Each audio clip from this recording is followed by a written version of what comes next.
Jasdan marketing યાર્ડમાં ટેકાના ભાવે મગફળીની ખરીદી ચાલી રહી છે ત્યારે મજૂરોએ 200 રૂપિયા ખેડૂતો પાસેથી બોરીની સિલાઈ મારવા પેટે લીધા હોવાનો વિડીયો વાયરલ થતાં ભારે ખળભળાટ। આખરે મજૂરોએ ખેડૂતોને પૈસા પરત આપવા પડ્યા તેવો તાલ સર્જાયો।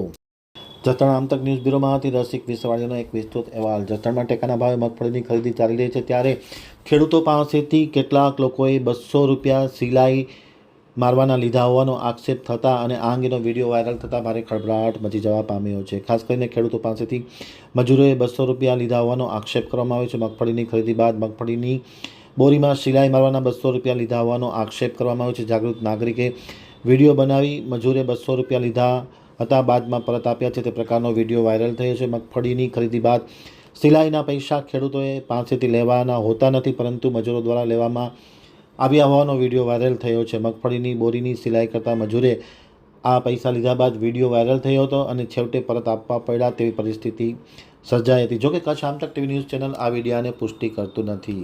જય કિસાન જય ભારત સાથ જણાવવાનું કે અમારા સંબંધી મગનભાઈ ગામ દેવપરા તેમની મગફળી ગુરુવારના દિવસે ધરતી ઝોન ઇન્ડસ્ટ્રીયલમાં મગફળી અમે લાવ્યા હતા સીસીઆઈ ખરીદી કરવા કરે ત્યાં। તો શુક્રવારના દિવસે અમારી મગફળી જોખાઈ ગઈ ત્યારબાદ સિલાઈ કરવામાં આવતી નહોતી। તે મજૂરો દ્વારા 200 રૂપિયાની માંગણી કરવામાં આવી હતી। તો આજ દિન સુધી અમે પૈસા ન આપ્યા તો અમારી મગફળીને સિલાઈ કરવામાં આવતી નથી। જ્યારે આજ રોજ સવારે અમે વિડીયો ઉતાર્યો અને પૈસા આપ્યા ત્યારબાદ એ મજૂરોએ અમને 200 રૂપિયા પાછા આપી અને એવું કહેવામાં આવે છે કે આ તો તમારે ઉતાવળ હતી એટલે અમે તમારી પાસે 200 લીધા। તો આવી રીતથી ધરતી ઝોનમાં અનેક ખેડૂતો પાસેથી 200, 500, 1000 રૂપિયા લઈને સિલાઈના નામે આ ધરતી ઝોનમાં કૌભાંડ કરવામાં આવી રહ્યું છે।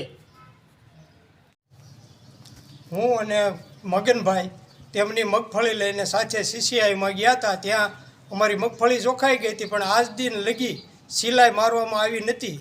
એટલે 200 રૂપિયા માગતા હતા, 200 રૂપિયા આપ્યા પછી એને સિલાઈ મારી। એટલે મેં વિપુલભાઈનો સહકાર લીધો કે ભાઈ હાલો 500 રૂપિયા અમારા સેનાને લીધા છે। એટલે માલુમ પડ્યું કે એ સિલાઈવાળાએ નકર નહોતા લગાડતા સિલાઈ, એટલે સિલાઈના પૈસા દેવા જ પડશે। એટલે સીસીઆઈવાળા દરેક ખેડૂતને હેરાન કરે છે ને બધાય પાસેથી પૈસા માગે છે ને બધાય પૈસા ન આપે તો સિલાઈ કરવામાં આવતી નથી। એટલે ગરજને લીધે 200 રૂપિયા સિલાઈ કરવાવાળા પાસેથી લઈ જાય છે અને લૂંટે છે બેફામ।